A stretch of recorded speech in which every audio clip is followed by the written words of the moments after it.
बिस्मिल्लाह पूरी दुनिया की पाकिस्तानी और पाकिस्तान की खुशहाली के लिए मुझे सबका ख्वाब देखने वालों को मेरा सलाम। मैं ज़ुबैर शब्बीर और आप देख रहे हैं जी अपडेट्स। नाज़रीन कराम, कल भी हमने आपको बताया था व्लॉग में कि पाकिस्तान तहरीके इंसाफ में अंदरूनी तकसीम शुरू हो चुकी है और आज के व्लॉग में हम बताएंगे आपको कि किस तरह से सुन्नी इत्तेहाद कौंसिल और पाकिस्तान तहरीके इंसाफ में भी फूट पड़ना शुरू हो चुकी है और बाकायदा टारगेट भी कर दिया गया, किसी को किसकी तरफ से किया गया है, किसे किया गया है वो हम बताएंगे। साथ साथ महंगाई के जो हवाले IMF की तरफ से जो कहा गया है और तीसरे नंबर पे फवाद चौधरी साहब के हवाले से हम बात करेंगे। लेकिन सारी बातों से पहले हम आपको बताते चले, अगर आपने अभी तक चैनल को सब्सक्राइब नहीं किया जल्दी से सब्सक्राइब के बेल आइकन पे लाजमी क्लिक करें ताकि आने वाली वीडियोस आप तक पहुंच सके। तो जी स्टार्ट करते हैं। सबसे पहले पाकिस्तान तहरीक इंसाफ में जो अंदरूनी फूट शुरू हो गई है, कल भी हमने बताया था कि इसके रहनुमाओं में आपस में ना तकसीम शुरू हो चुकी है। शेर अफजल खान मरवन ने जिस तरह से शाहज़ेब खानज़ादा के प्रोग्राम में जाके जो इंकशाफात किए थे, उसके बाद ये बात तो ज़ाहिर हो चुकी है कि अभी पेशावर हाई कोर्ट कैसे जाते फिरते थे, क्योंकि अपनी ही बातों में ये खुद को ही झूठा कर चुके हैं। किस वजह से झूठा कर चुके हैं? एक तरफ तो ये कहते हैं हमें निशान नहीं मिला गया, हमें मखसूस सीटें नहीं दी गई।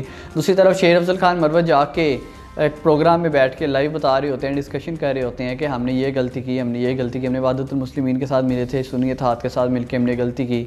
यहाँ बल्लेबाज वाला मामला जो हमने कल आपको बताया था, इन सारे मामलों के बाद आगे से जी हामिद रज़ा साहब जो सुन्नी इत्तेहाद कौंसिल के मौजूदा चेयरमैन हैं, उनकी तरफ से आगे से क्या फ़ीडबैक आया वो कहते हैं जी। उन्होंने ट्वीट किया, बल्कि आज इनकी एक कॉन्फ्रेंस भी थी गालबन KPK में, उसमें भी इन्होंने जाके ख़िताब करना था, बाकायदा इनका नाम लिखा गया था कि इन्होंने जाके कुछ अपना कंटेंट शेयर करना है, लेकिन इन्होंने वहाँ शिरकत नहीं की। पाकिस्तान तहरीक इंसाफ की जानिब से कहा जा रहा है इन्हें बुलाया गया था, लेकिन किसी नाराज़गी की वजह से ये नहीं आ पाए।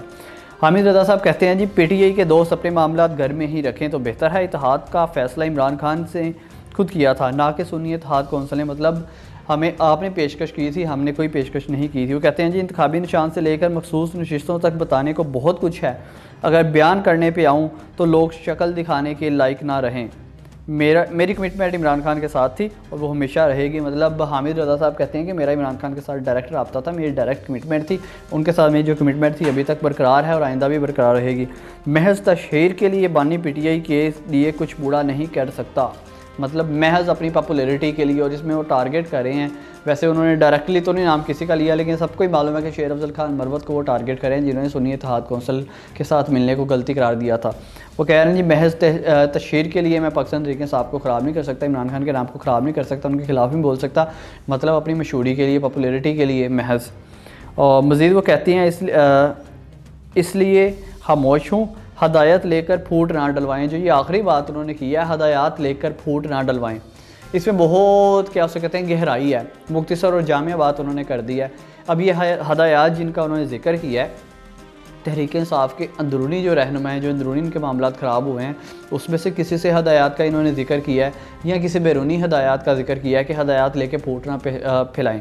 और कल भी हमने आपको बताया था कल की व्लॉग में कि पाकिस्तान तहरीक इंसाफ में तकसीम करने के लिए, तकसीम दिलवाने के लिए, इसमें तकसीम पैदा करने के लिए, फूट डलवाने के लिए बहुत सी ऐसे पाकिस्तानी सियासत में रहनुमा मौजूद हैं जो कोशिश कर रहे हैं। उनकी कोशिशें कामयाब होती हुई नज़र आ रही हैं, लेकिन मेरे मुताबिक मेरा ये स्टांस है कि ये जो साहबज़ादा हामिद रज़ा साहब ने बात की है, बहुत ही मुख्तार तरीके से उन्होंने बात की है, अपनी बात भी प्रॉपर तरीके से उन्होंने पहुंचा दी। अब देखते हैं कि ये मुत्तहिद हो जाते हैं, इसी तरह से ये फूट मज़ीद बढ़ती ही रहती है जो पाकिस्तान तहरीक इंसाफ में अंदरूनी फूट है। मज़ीद ये है कि महंगाई में इजाफ़ा, पूरे पाकिस्तान में महंगाई में इजाफ़ा हो चुका है, जबकि पूरी दुनिया को देखा जाए, आलमी इस्लाम को देखा जाए तो रमज़ान मुबारक आते ही जो गैर मुस्लिम भी हैं वो अशिया खुर्दनोश और डेली की जो होती हैं चीज़ें खाने पीने की, उसमें महंगाई में कमी कर देते हैं, उनके रेट्स में कमी ले आते हैं कि लोग ले सकें और अच्छे तरीके से रोज़ा रख सकें, अच्छे तरीके से सहरी का अहतमाम कर सकें, अफ्तारी का अहतमाम कर सकें। लेकिन पाकिस्तान वाहिद ऐसा मुल्क है जहाँ रमज़ान मुबारक आते ही जितनी भी महंगाई है वो सारी यहाँ टूटती है। फलों की कीमतों को देख लिया जाए, सब्जियों की कीमतों को देख लिया जाए, दालों की कीमतों को देख लिया जाए, जिस चीज़ की कीमत को देखते हैं, रमज़ान बाज़ार लगे हैं, सस्ते रमज़ान बाज़ार लगे हैं, पता नहीं क्या क्या इनिशिएटिव गवर्नमेंट की तरफ से किए गए हैं, लेकिन कंट्रोल नहीं किया गया। जो प्राइस कंट्रोल मजिस्ट्रेट है वही मौजूद नहीं है, कहीं दौड़े नहीं किए जा रहे, कहीं कुछ नहीं किया जा रहा। जहाँ जाएँ हर चीज़ की कीमत में इजाफा हुआ है और मज़ीद इजाफा से इजाफा होता जा रहा है, जिस तरह से रोज़े गुजरते जा रहे हैं। और जब उनसे पूछा जाता है वो कहते हैं भाई हम गरीब हैं, हम क्या करें, इजाफा ना करेंगे तो हम खाएंगे कहाँ से? भाई इजाफा करके इस तरह से आपने खाना है, ये हलाल है कि हराम है, ये फ़ैसला आपने करना है। जिस तरह से आप इजाफा करें और लोगों की गुर्बत का फ़ायदा उठा रहे हैं, मज़ीद ये है कि पेट्रोलियम मसनूआत के रेट्स में कमी नहीं की गई, ना उसमें इजाफा किया गया। अगले 15 दिन के लिए उनकी कीमतें उसी तरह से बरकरार रहेंगी। मास वाइज डीज़ल में 1 रुपये 77 पैसे की कमी कर दी गई है। कल IMF को साथ ही साथ पाकिस्तान की गवर्नमेंट ने यकीन दहानी करवा दी है कि जो बिजली के नरखों में हमने इजाफा करना है वो इंशाल्लाह हम 1 जुलाई से कर देंगे। इन्होंने बाकायदा यकीन दहानी करवाई है और एक महंगाई का तूफ़ान फिर से आने वाला है, क्योंकि IMF के साथ कुछ शराइत इनकी तय थी कि माहाना हम इतना इजाफा करेंगे, ये हम टैक्स लगाएंगे, और उसी मामला पे ये जा रहे हैं।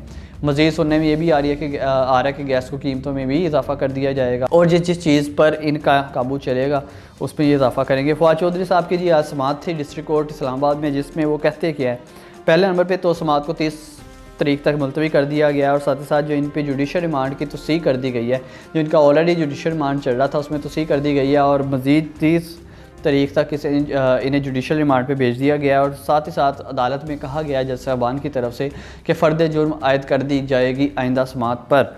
और केस इनका कौन सा, इनका 50 लाख रुपए का केस है कि 50 लाख इन्होंने किसी से रिश्वत ली थी और किसी ज़मीनी मामलात में, और वो इन्होंने तय करवाया था, कॉन्ट्रैक्ट उन्हें दिलवाया था, वगैरह वगैरह। इस तरह के मामला पाकिस्तानी सियासत में होते रहते हैं। अलबत्ता इस केस को इतना लमकाया जाए, इतना लटकाया जाए, ये पहली बार देखने में आ रहा है। मज़ीद उन्होंने गैर रस्मी गुफ्तगू करते हुए सहाफ़ियों से कहा कि मौलाना फजलुर रहमान अगर टिके जाते हैं, लॉन्ग मार्च का आगाज़ कर देते हैं, तो ये हुकूमत का खात्मा होगा और हुकूमत के लिए गलत साबित होगा, और पाकिस्तान तहरीक इंसाफ इसमें भरपूर शिरकत करेगी, मौलाना का साथ देगी, और KPK की गवर्नमेंट और KPK की अवाम मौलाना फजलुर रहमान के साथ निकलेगी और शाना बिशाना चलेगी इस महंगाई लॉन्ग मार्च पे। अलबत्ता मौलाना फजलुर रहमान ऐलान करते या नहीं करते ये तो उन्हें बेहतर मालूम है। उम्मीद तो यही करते हैं जो भी हो पाकिस्तान के हक में बेहतर हो, पाकिस्तान तहरीक इंसाफ में जो अंदरूनी फूट डाली गई है या डल चुकी है वो ख़त्म हो जाए और फिर से ये मुत्तहिद हो जाए और पाकिस्तान की बेहतरी के लिए सोचें। गवर्नमेंट और जो अपोजिशन है दोनों मिलकर पाकिस्तान के लिए सोचें, पाकिस्तान के शहरियों के लिए सोचें, और पाकिस्तान के हक़ में जो भी हो बेहतर हो, फ्री एंड फेयर ट्रायल्स हो पाकिस्तानी अदालतों में, और गरीब को भी इंसाफ मिले और अमीर को भी इंसाफ मिले और एक जैसा इंसाफ मिले। फिर मेज़बान ज़ुबैर शब्बीर को इजाज़त दीजिए, अल्लाह ने के बाद।